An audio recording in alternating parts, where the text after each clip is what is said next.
बिस्मिल्लाहिर्रहमानिर्रहीम। हाबील और कबील का मुकम्मल वाक़या मुकम्मल तफसील के साथ। हज़रत आदम अलैहिस्सलाम के घर में दो बेटे थे, हाबील और कबील। हाबील कौन था? हाबील एक चरवाहा था, बकरियां चराता था, बकरियां पालता था, जानवरों की देखभाल करता था। इसकी शख्सियत नरम दिल थी, अल्लाह से डरने वाला था, साबर और शाकर था, कभी किसी से ना लड़ने वाला था। ऐसा इंसान था। कबील एक किसान था, खेती बाड़ी करता था, फसलें उगाता था, और ये शख्सियत का गुसीला, हसद करने वाला, नफ्स का गुलाम, हमेशा अपनी मर्जी चाहने वाला इंसान था। जमाने में अल्लाह का कानून ये था कि हज़रत आदम अलैहिस्सलाम के घर जुड़वा बच्चे पैदा होते थे, एक लड़का और एक लड़की। शरीयत ये थी कि एक जोड़े का लड़का दूसरे जोड़े की लड़की से शादी करे। कबील के साथ जो जुड़वा बहन पैदा हुई थी वो बहुत खूबसूरत थी। शरीयत के मुताबिक वो हबील की जोजा यानी बीवी बनती, मगर कबील ने इनकार कर दिया और कहा, ये मेरी जुड़वा बहन है, मैं इसे हबील को नहीं दूंगा।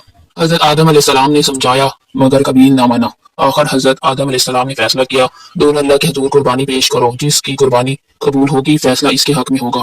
सूरह माइदा की आयत नंबर 27 में अल्लाह तबारक फरमाते हैं कि जब दोनों ने कुर्बानी पेश की, एक की कबूल हुई, दूसरे की नहीं हुई। हबील ने अपनी सबसे अच्छी, सबसे मोटी, सबसे प्यारी बकरी चुनी। दिल में सोचा, ये मेरी सबसे अच्छी बकरी है, अल्लाह के लिए सबसे अच्छा ही देना चाहिए, और खलूसे दिल से पेश कर दी इसने कुर्बानी।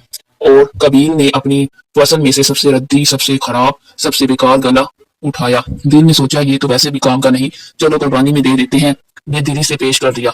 इस जमाने में कुर्बानी कबूल होने की अलामत ये थी कि आसमान से आग नाजिल होती और कुर्बानी जला देती। सबने देखा, आसमान से आग आई, हबील की बकरी जल गई, कबील का गला वहीं पड़ा रहा। अल्लाह ने हबील की कुर्बानी कबूल फरमाई। कबील की आंखें सुर्ख हो गईं, दिल में हसद की आग भड़क उठी। वो हबील के पास गया और गला कर बोला, क़ाल ला अक़्तुलन्नका। सूरह माइदा में 27 नंबर आयत है, मैं तुझे जरूर कत्ल करूंगा। हबील घबराया नहीं, नहायत सुकून और हिकमत से बोला। सूरह माइदा की 27 नंबर आयत में, इन्नमा यतक़ब्बलुल्लाहु मिनल मुत्तक़ीन। अल्लाह सिर्फ परहेजगारों की कुर्बानी कबूल करता है, कसूर मेरा नहीं तेरे दिल का है। सूरह माइदा की 28 नंबर आयत में अल्लाह ताला फरमाते हैं कि अगर कहा कि अगर तू मुझे कत्ल करने आए, मैं तुझ पर हाथ नहीं उठाऊंगा, मैं अल्लाह से डरता हूँ। सूरह माइदा की 29 नंबर आयत में है कि अगर तूने कत्ल किया, मेरा और अपना दोनों गुनाह तुझ पर होगा और तू जहन्नमी होगा। सूरह माइदा की 23 नंबर आयत में अल्लाह तबारक व तआला फरमाते हैं कि इसके नफ्स ने इसे कत्ल पर आमादा किया और इसने अपने भाई को कत्ल कर दिया और वो नुकसान उठाने वालों में से हो गया। ये दुनिया की तारीख का पहला कत्ल था। हबील का खून जमीन पर बहा, पहली बार जमीन ने इंसानी खून देखा। सूरह माइदा की 31 नंबर आयत में है कि अल्लाह ने एक कौवा भेजा जो जमीन खरीदता था, ताकि इसे बताए कि भाई की लाश कैसे छुपाए। कबील लाश के सामने खड़ा था, घबराया हुआ, परेशान, सोच रहा था, क्या करूं, कहाँ छुपाऊं, कैसे दफनाऊं।